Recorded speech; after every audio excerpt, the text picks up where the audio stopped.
اللهم في صباح يوم الثلاثاء نسألك أن تغمرنا بضياء رحمتك، وأن تكتب لنا فيه فرجا قريبا يبدد كل ضيق، ويزرع في قلوبنا راحة لا تزول، وأملا لا ينطفئ، وثباتا لا تهزه الظروف.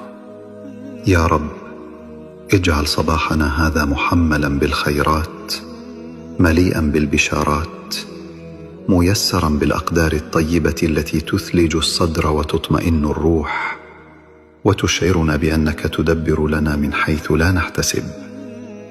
اللهم ارزقنا في هذا اليوم توفيقا يصاحب خطواتنا، وبركة تحوط أعمالنا، وتوفيقا يسبق دعواتنا، واملأ قلوبنا يقينا بأن ما نتمناه حاضر عندك، وما نحلم به ممكن بأمرك.